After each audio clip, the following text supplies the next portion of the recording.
Hello, I'm Gavin Giovanoni. I'm a neurologist based at the Royal London Hospital in the East End of London, and I'd like to welcome you here to the Moving Science podcast, where today we're going to be talking about brain health and why time matters. And I'm joined today by two very good patient advocates, Sumaira Ahmed from the United States and Stanca Potra from Romania. So maybe I should just start off with introductions. Sumaira, you want to introduce yourself? Yes, thanks for having me. So, hello, everyone. My name is Sumaira. I am a patient living with seronegative neuromyelitis optica spectrum disorder. I was diagnosed 11 years ago when I was 25. And 2 months after I got diagnosed, I started the Sumaira Foundation, which is now a global organization dedicated to awareness, community research, and advocacy. Stanka, tell us who you are. Hello, everyone. My name is Stanca. I'm an MS patient from Romania. I've been diagnosed over 14 years now. I try to be as vocal as possible and be an MS ambassador for all patients dealing with multiple sclerosis. Thank you. So, one of the purposes of this particular podcast is to try and go beyond just treating the neuroinflammatory disease, either multiple sclerosis or NMO or Morgellons disease, and to think about how we manage it from a holistic perspective and discuss the issue of brain health. So, Stanka, I'd like to start with you. We as neurologists are always talking about brain health, and we discuss brain reserve or spinal cord reserve. And one of the metrics we often discuss is, the accelerated brain volume loss that occurs in people with multiple sclerosis. So when people, particularly healthcare professionals, discuss this and you're in their presence, what does it actually mean for you as an individual with multiple sclerosis? Well, I think, first of all, it's somehow a scary discussion that we have with our neurologist around this topic, mainly because I feel like for most MS patient, brain health just means the first basic part where you just talk about the memory and focus function of the brain. So we think less about the atrophy, the brain atrophy, and about the brain reserve. So when the neurologist brings those things up, I feel like anxiety should be is one of the main feelings we have, just because we sometimes associate brain atrophy, for instance, with other diseases, with growing old, with degrading mainly. And so it's a scary subject to have, but it's a very important one, of course. I agree, it's a very important topic to have. So, but it's a little scary, and it brings anxiety. It sounds as if the information needs to be given, but in a way that's maybe layered so people get used to the idea that there's more to multiple sclerosis and simple relapses and attacks. Exactly. And even though I feel like it's an information that should be given in the early stages of MS when you don't necessarily have, for instance, brain atrophy yet. So it should be brought out like a long-term, maybe a small outcome of your disease. So it's just something to look out for, and to how can I prevent my brain from degrading or from reaching those stages. So it's just a mindful conversation more to have, I think, and though that should help the patient more feel relaxed in the conversation. So, Sumaira, you've got NMO spectrum disorder, which tends not to hit the brain, but does hit the brain in some people, but it mainly hits the optic nerves and the spinal cord. And so maybe you just want to tell us about, how you presented initially. Did you have spinal cord disease or just optic nerve disease? I basically went from being a perfectly healthy young woman in my early 20s to almost overnight, I lost vision in both of my eyes, and I couldn't feel the entire left side of my body. And whatever I could feel felt like burning sensation, like burning and tingling sensation. So when I say that I lost my vision, it's that I had about a 70% visual field loss in my right eye and 40% in my left eye. And my acuity in both eyes regressed quite a bit. I went from being 20/20 in both eyes to almost overnight 2600 in my right eye and 21/20 in my left eye. Yeah. So I suppose the same principles apply. Maybe not brain health, but it's visual health, keeping your vision intact and your spinal cord intact. It's the same principles. I mean, I assume you are having monitoring MRI scans. Yeah. So I've been living with this for 11 years and I've been in remission for 7 years, which is wonderful. So remission for NMO patients means, relapse free. I haven't been in the hospital. I've been like very stable and whatnot. So in my period of remission over the last 7 years, I get MRIs periodically, either every 12 to 18 months. In fact, I'm having one tonight. So, I mean, just hypothetically, let's say you had an MRI scan tonight and it did show a new lesion. How's that going to impact on your psychology and the way you approach your disease? Oh my God. It would be very bad. It would be terrifying, actually, especially considering I've been stable for so long. And I think as a patient and, a not scientist, not doctor, if you hear that you have new developments in your scans, it's concerning. And you wonder like, okay, my treatments are probably not working, which means I have to kind of rock the boat and find another treatment. What if that doesn't work? What if I have a relapse? That's so bad. So I think alarm bells would be going off for sure. And I think psychologically it would feel like a huge setback. And I'd be wondering, like, what did I do to bring this on to myself? Yes, I suppose this highlights one of the principles of, brain or spinal cord health is that we need to actually treat the disease to a target and try and make you free of activity. So, Stanca, I assume you've got the same thing with your regular MRI scans. Have you had a scan that's shown a new lesion? That's very interesting hearing Sumaira's story because I feel like our stories are somehow similar. I started my MS journey just with an optic neuritis as well, but my diagnosis was very different from yours, obviously, because I had lesions in my brain and without having another relapse or another visible relapse to me, I just went for a regular spinal cord MRI lately, and I found new lesions. So the disease is progressing without me realizing it or without having a clear relapse. So I think that those are the differences, but also the similarities to Sumaira's stories. It's interesting, but different. Yeah, so this is one of the underlying principles of optimizing or maximizing brain or spinal cord health is to have yourself monitored. And if you detect any subclinical disease activity, then your treatments have to be escalated or changed so you get on top of the disease. And we've gone beyond relapses. So this actually highlights the point in the field is we are treating the disease way beyond relapses now. We want to actually use a preventative strategy to try and protect the brain and spinal cord so that people can get to old age with a healthy brain and a healthy spinal cord that they could age normally. So that's kind of principle one, this concept of maximizing brain health or spinal cord health is not to let the disease be active at all, and then to go over and above that to target aging mechanisms, for example. So that brings up some of the invisible symptoms people with both NMO spectrum disorder and MS have. So, Stanca, you may or may not have cognitive issues. I'm not saying you have, but how? But a lot of people with MS come to a neurologist saying, "I've got fatigue, I've got cock fog, my thinking, my memory is not as good as anything like that. What can you do about it?"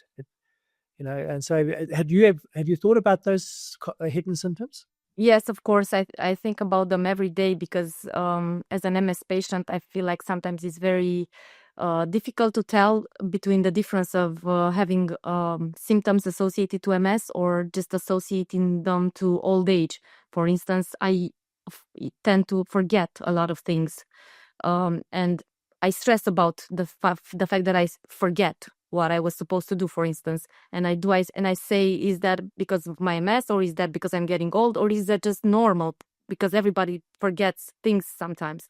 So there's a fine line between what's attributed to MS and what's attributed to other comorbidities, for instance, or just the fact that you're getting old.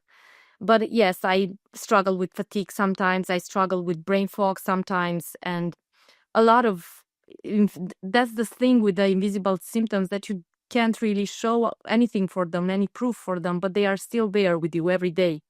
And it's a constant reminder and a struggle, I think.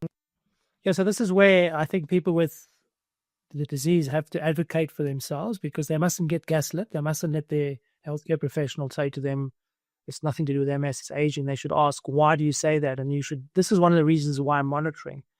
And even going beyond just lesions, looking at brain volume, looking at cognitive tests, looking at walking times, physical activity is important, because that's kind of provides an objective measure if things are getting worse. And then you can obviously interpret those in terms of what's happening to the disease and come to a conclusion with your healthcare professional.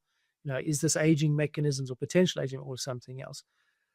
So, Sumaira, do you actually monitor and we're going now to physical functioning again, do you actually monitor how you're doing physically? Every waking moment of my life. I think Stanca can agree that when you have kind of overcome that like horrible battle of like the acute stage of whether it's MS or NMOSD, and you finally get to like a plane where things are stable and whatnot, you do whatever you have to and whatever you can to maintain status quo. So for me, I have gone above and beyond after reaching remission to maintain myself, but also continue improving how I feel, how I think, how I rest, how I eat, how I socialize. I mean, I've cut out alcohol, and that, as a young person, I guess I should be drinking and partying and all those things. But I decided a couple years ago that I said, you know what? I don't think that this is a good mix between my medications and the fact that I have a brain condition. And so, it's about making sacrifices. It's about compromising. It's about listening to your body. But this is something that I have learned over the years that is of utmost priority, because our health is our wealth. I agree so much with what Sumaira is saying, and I feel very much that that's exactly how I reacted to my disease when I found out my diagnosis. I just felt like I need to sort of take charge of my own health, and beyond everything that the doctor is helping me with or in the treatment is helping me with. I feel like you as a patient should take some power back to you and just improve your entire lifestyle. Basically, you should just take charge and be mindful of everything you do, everything you eat, everything you. I'm saying everything in theory sounds good. It's not that good in practice for me as well sometimes. Just for instance, managing my stress, but I know that's important as well. And being taking care of yourself, going to sleep to a certain hour. I mean, not staying up too late, not partying. Like Sumaira said, you're young and you want to party. But everything in moderation. I think moderation is key. So this brings into so obviously the MS or the NMO specific things we can do around treating the disease. And now you're beginning to talk about the brain health, which goes beyond your disease, and you're talking about general brain health. And this is the messaging that we have to get across to the general public, I suppose. So you've actually just brought in a whole lot of lifestyle issues, exercise, diet, and nutrition, and sleep. Are you involved in any specific diets, Sumaira? Are you on a specific diet that you follow that you think works? I've been trying to like loosely follow an anti-inflammatory diet. And, again, I think it just goes back to like listening to your body. Our bodies are so powerful. They will react almost right away or not if it's rejecting something. So like paying attention to those cues that our body's giving you after eating something or drinking something, super important. But generally I try to eat very clean, preservative-free foods. I don't like to eat fast foods. I don't drink soda. I don't have too salty food. I don't really have desserts. So like it sounds miserable, but actually the way my body feels is so great that I wouldn't trade it for anything else. For me, I feel like this experience with eating, after I've been diagnosed 14 years now, and shortly after my diagnosis, I went through all the diets out there, and now I feel like I've overcome all those as well, and I don't follow necessarily a certain diet.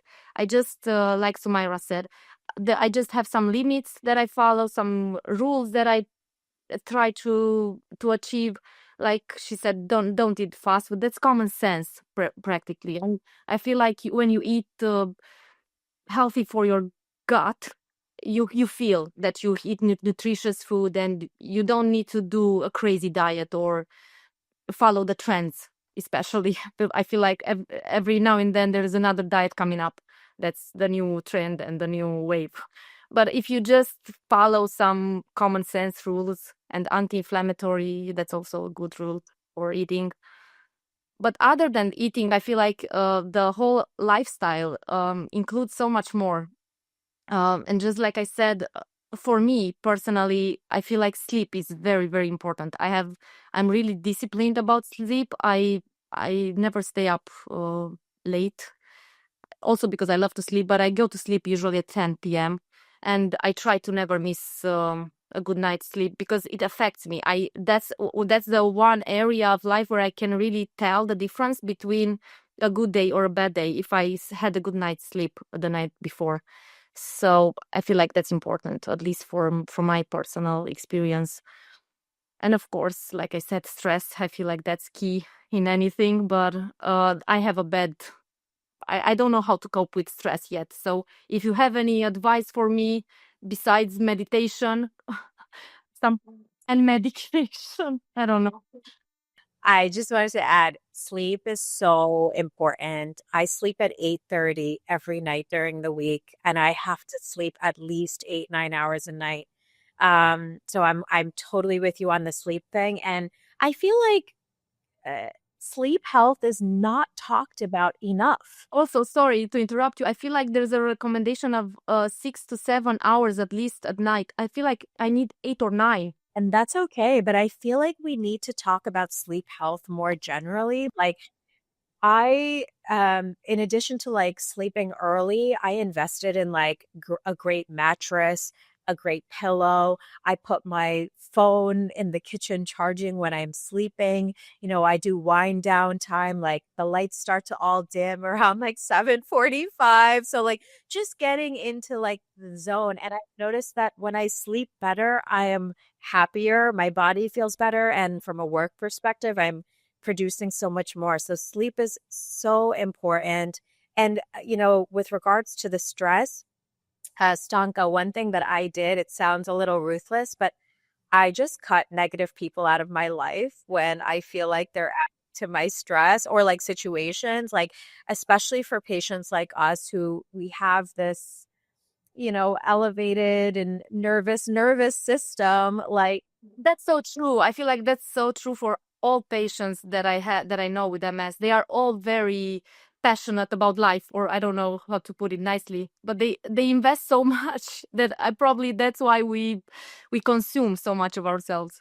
I have broken up with boyfriends if they were making my nervous system nervous. So you have to preserve yourself. And I think it's all about preservation. Yeah, that's a healthy choice. So you're coming on to now comorbidity, so anxiety, which you're kind of alluding to, which is linked to stress. So this is where healthcare professionals and people with multiple sclerosis may need to come together, and they need to actually target what I would call comorbidities that actually make disease progress faster and get worse. And so mental health is one of them. So it'll be anxiety, depression is another one.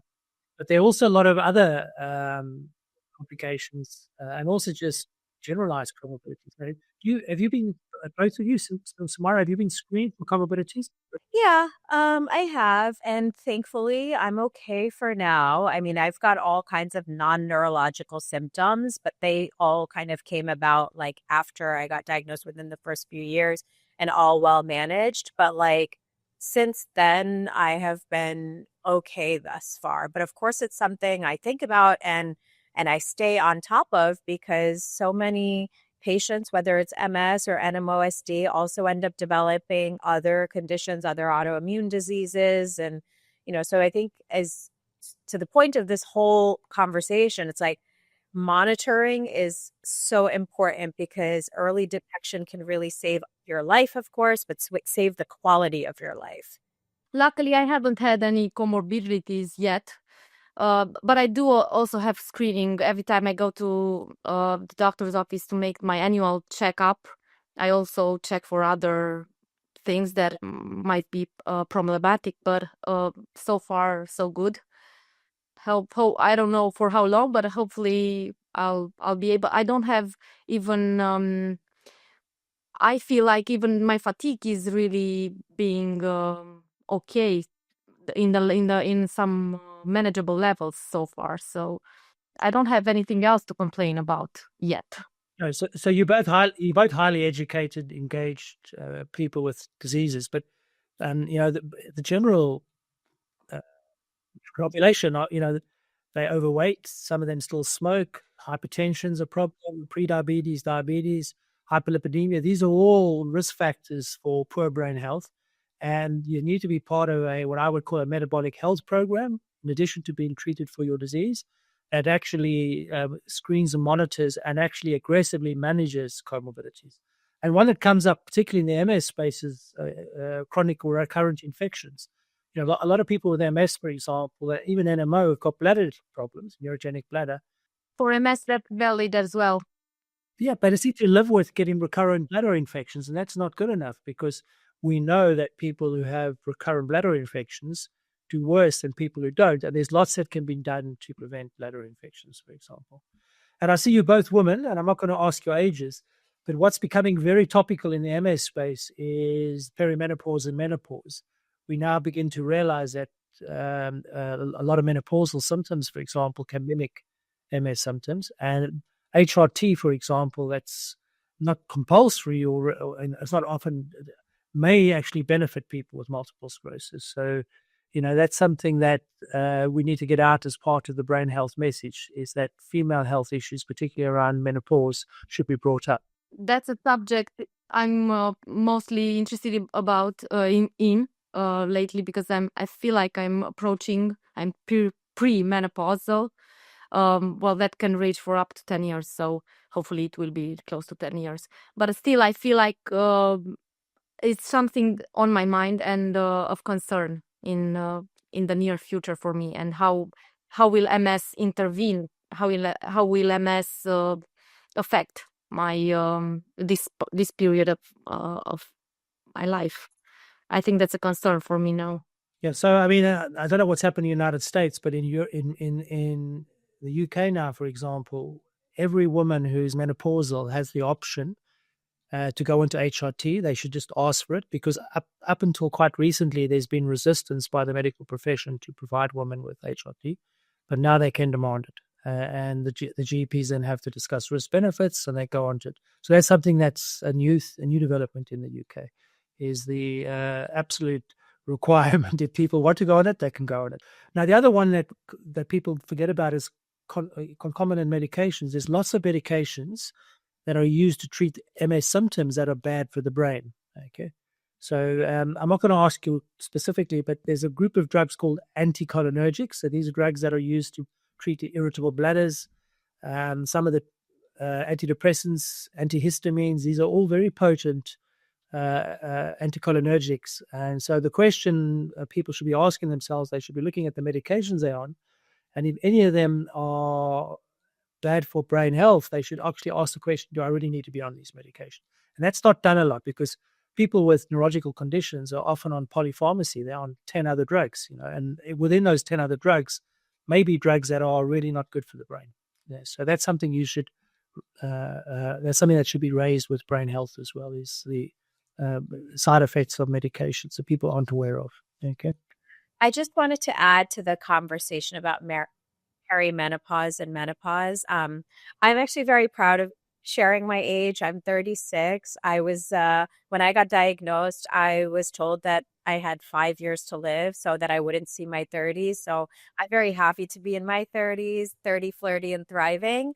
But I actually went through menopause myself when I was 26 as a result of some of the therapies that I was on. I was pushed into premature menopause.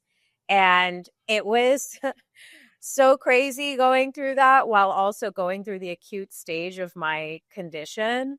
And so when this all happened, I vocalized to my doctor, my doctor at the time, I should say, that hey, we never talked about this. And it's like too much for me to manage. I mean, I'm like going through vision loss and not feeling half my body and going through at that time aggressive chemotherapy. And now I'm, having hemorrhagic bleeding from perimenopause. Like it was just too much for me. And so I had a very difficult conversation with my doctor about we need to do something. We need to change my treatment plan because I can't deal with this. This will literally kill me. So we ended up, through a lot of difficulty changing my treatment plan. And thankfully, I guess my menstruation was restored, but like this happens a lot more than we think and that we know. And I think we do need to be vocal about it. We do need to talk about it because it just adds to the stress of what's already going on. So that's an important message for listeners, is that it's, other aspects of your endocrine health, for example. Now, there's one big thing that's often ignored in brain health, and this is what I call social health. So we know in people with chronic disease like MS, a lot of them become socially isolated. They become lonely. Now, loneliness and social isolation are not quite the same thing, but they're both associated with poor outcome, people with loneliness or social isolation. So that's another thing. So I assume both of you are very connected socially and you have big networks. We call that social capital. But that's something that's really important. Stanca, are you very socially active? Yes, I'm very socially active, and I didn't mention this before, just when we introduced ourselves, but I also started a counseling and support group for people with MS here in Cluj, just because at the time of my diagnosis there was none available. And I had that feeling when I was firstly diagnosed that I needed to reach out to other people with MS. I needed to connect with others and to share our experiences. I needed to hear from other people having this disease for a longer time, and just to, I don't know, pick somebody's brain about how my future might look like, or just share experiences. And so I made this small group. I thought a small group of people made for MSers. And just like you said, Gavin, the social isolation is such a real thing. There were people coming up to these events that I used to organize, and people that never left their homes for a year, for instance, and they came out to these meetings, and it was such a big impact for them and for their lives. And it was just a small meeting for me. It felt like such a small gathering because I'm very social otherwise. I have a lot of friends. I'm very outspoken. I'm very extrovert. I'm an extroverted person. But there are so many people that are introverts, and I feel like for them it might be a little heavier to discuss openly about their disease, especially, I don't know how it's in other countries, but in Romania, it's certainly still a stigma to have MS. It's people are ashamed of having this disease, and that's the bottom line truth. So when you are ashamed of having this such a disease, you don't share, you don't talk about it, you try to keep it as much as hidden as possible. So that brings a lot of isolation, even when you're out in public. If you have a secret that you never share with anyone, it's isolating. So connecting with other people that have the same experiences as you, I feel like that's very important. Sumaira, is the same issues in the NMO community? I know you run your foundations. So Stanca, first of all, I applaud your efforts while going through something yourself, creating a space for other people to come forward and, seek peer-to-peer support. That is so invaluable. And it's actually almost like another form of intervention to help people recover or stabilize and get better. So thank you for doing that. Similarly, I'm very social as well. I have been since I was born. I talk a lot. I love meeting people. I thrive off of meeting people. And when all this happened to me, I realized, like, holy moly, I am one of a few even in my city with this disease. And I was seeking care from one of the greatest institutions in the world. And I asked them, like, do you guys have support group meetings or anything? And they didn't have anything to offer. And they even told me, like, don't go to the internet. You're not going to like what you see. And of course, I went to the internet. And of course, I didn't like what I saw. And I was looking for anyone and anything to help me personally as a newly diagnosed patient. And I just couldn't find what I was looking for. Whatever I found was so incredibly negative and depressing. And in my mind, I knew that there had to be good stories out there. We're just not hearing about them. And that's kind of when I decided, like Stanca, take matters into my own hands, kind of lead by example, and show other patients and caregivers and clinicians even that, like, we cannot let our diagnoses or our illnesses define us, consume us, or limit us. Sure, you have this diagnosis now, it adds several layers of complexity, but like, we're very fortunate to live in a time where we have access to specialists, life-changing disease-modifying therapies, support groups, so much research going on. So I feel like being isolated won't help you. It might actually like keep you from getting better. So, to anyone watching this or listening this and you have any of these conditions, like, peer-to-peer support is everything. It sometimes is more impactful than going on PubMed and looking up a research article, because these are lived experiences, folks who understand exactly what you have gone through and what you're overcoming. I agree so much with what you say. And also in regards to Googling everything, I feel like everyone has gone through that phase. I have myself, even if I'm not a very, I try to get information from really trustful sources.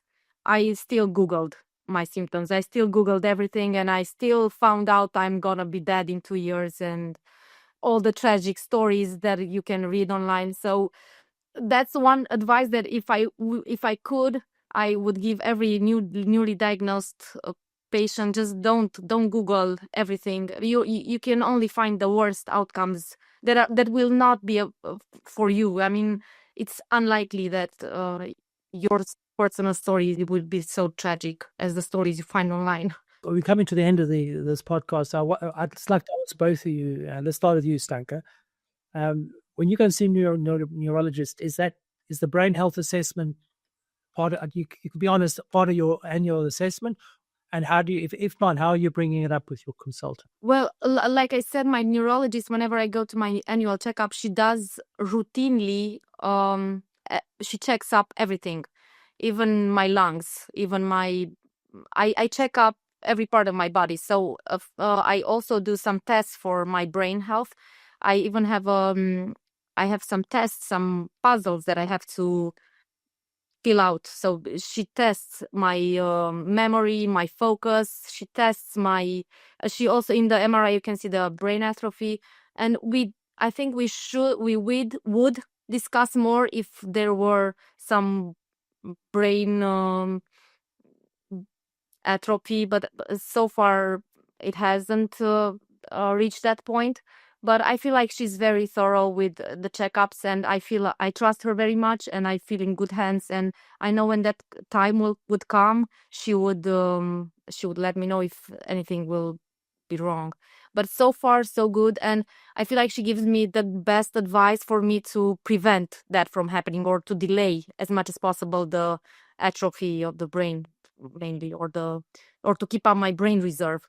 And I feel like one of the, speaking of brain reserve, I mean, your brain's capacity to come back from a relapse, for instance, I feel like that's why the moment when you intervene in your care for MS, it's so crucial, because specifically with treatment, I'm speaking here, just because if you intervene quickly, then the chances for you to degrade are greatly reduced. So your brain reserve keeps intact, or it's higher. So speaking to you, I think you're quite unusual, because most people do not have that kind of support from their healthcare system. I'm lucky with my neurologist. Yes, you are. Sumaira, what's your situation? Does your neurologist go beyond NMO and discuss all these other things with you and screen for them in clinic? No. I wish they did, but I also recognize that the healthcare system, especially in the United States, is under a lot of pressure. And, doctors are expected to see X amount of patients in Y amount of hours. So, they get to the most pressing things and then kind of move things along. So I'm not faulting the doctors here, but I think that's where the onus is on the patient, to advocate for yourself, to know about these things and understand that this is a pillar of your overall health and should be prioritized. So brain health is something that should be important to all of us, whether we have MS or NMOSD or not. So especially to the patients who do already live with neurological conditions like ours, and if your doctor isn't bringing it up, then it is entirely okay for you to bring it up. And I would encourage that you do so. Yeah, so I think, what we're saying today is there's so much more to managing MS and NMO and MOGAD disease, in the sense that, sure, that we have to obviously treat the disease as early and as effectively as possible, but then there are additional things on top of that that affect outcomes, and brain health is critical, because brain health integrates so many different things. It's not only about what's good for the brain, but it's what's good for the heart, it's metabolic health, social health we even touched on. So I think this is going to be a priority, in my opinion, going forward, particularly as healthcare systems realize that preventative healthcare is the way to go. And I think as preventative healthcare permeates the healthcare systems, this is going to become so, so important in the future. So I don't think you've got final thing to say, Stanka. Anything you want to say before you go? Well, if I were to sum up, what's the most important thing for an MS patient to have throughout this journey with your disease, I feel like it's discipline. So think of it as something that you have to do daily in small steps, so your overall long-time health will be protected. So just be disciplined with everything you do, with your diet, with your exercise, with your sleep. Just be disciplined, I feel. And of course, the other one is the patient empowerment, which I feel very strongly about. And like Sumaira said, if the doctor doesn't bring it up, you should have the strength to bring up subjects that are important to you. Just your health is yours. Sumaira, anything you want to say as a conclusion? Yeah, 3 messages. So brain health should be a priority for everybody. And I think that the, governments and organizations and whatnot should really be pushing the message of brain health out, because not enough people are aware of how important it is to all of us. The second message is time is brain, as the famous saying goes. So early detection, stay in touch with, your symptoms, your body, be vocal about it and whatnot. And knowledge is power. The more you know, the more you can better advocate for yourself. So we're very lucky to live in a time where there is so much information out there, so many resources and people and organizations that we can go to. So do whatever you can, discipline yourself, as Stanca says, treat your body like the temple that it is. And you have to take care of yourself. Thank you. And thank you so much for joining me today.